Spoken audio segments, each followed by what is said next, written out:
ary dia tonga soa tanatin'ny fandarana meteo indray tsika manolotra ny araba topoko lahy sy topoko vavy. Ny varatra azy no hamaritra ny toetry ny andro atao anatin'ny 2 andro avy eto Madagasikara fa iamalefaka izany aorian'izay.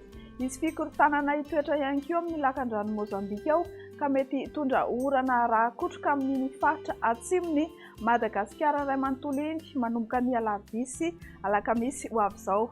Avy hatrany ary dia ny toetry ny andro no vinavinaina ny talata 7 ny volana May 2024 no arosoantsika ho amin'ny maraina. Anorana ny amin'ny morontsiraka atsinanany Madagasikara iray manontolo iny andrahoana fa mety arahana herika manify kosa ny ilany atsinanany avoatany. Ho maina ny andro ny amin'ny faritra sisa izay tsy notononina teo fa ho mafimafy kosa ny fitsokan'ny rivotra ny any amin'ny morontsiraka Sofia sy Boeny iny tahaka izay koa ny ety amin'ny faritry ny avoatany. Ho amin'ny rapitsy tolakandro dia hitoetrany ny rotsakorana ny amin'ny morontsiraka atsinanany Madagasikara iny fa haka endrika tandrifin-drahona izany manomboka any fitovinany sy atsimo atsinanana any.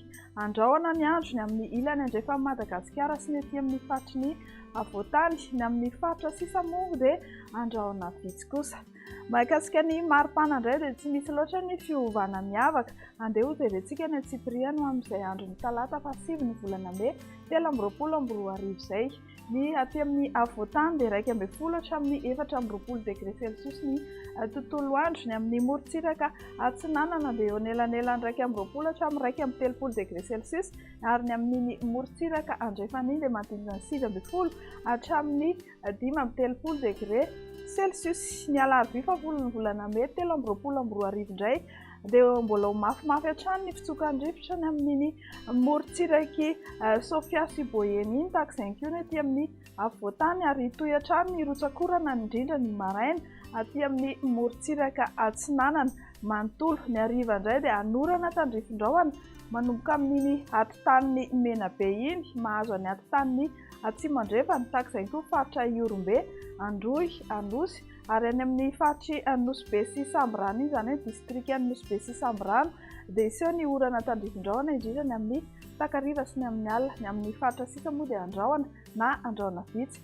Tsy misy ny fiovana misongadina be raha mahakasika ny maripana amin'izay andro ny alarobia izay. 12 ny degré Celsius no ambany indrindra ny vakina karatrany, 7.30 degré Celsius no ambony indrindra any Amaevatanana any. Ny alakamisy 20 ny volana May 2024 kosa dia mbola hisitraka orana hatrany ny amin'ny morontsiraka atsinanany Madagasikara iray manontolo. Anorana tandrifin-drahona mety arakotroka kosa ny faritra atsimo manontolo mahazo any atsimo atsinanana sy vatovavy. Ny faritra ankoatr'izay moa dia andrahoana na andrahoana vitsy. Ny maripana indray dia ny eo ihany ny eo andeha ho jerentsika amin'ny Antsipiriano amin'izay andro ny alakamisy izay. Ny any amin'ny tendrony avaratry nosy iny dia 4.20 hatramin'ny 3.30 degré Celsius. Ny any amin'ny tendrony atsimo manodidina ny 4.20 hatramin'ny 7.20 degré Celsius. Ny ety amin'ny avoatany kosa dia eo anelanelany 12 hatramin'ny 4.20 degré Celsius. Dia hatreo no mamarana ny meteo antsika ho amin'ity ala ity manome fotoana anareo amin'ny rapitsy indray. Veloma tompoko.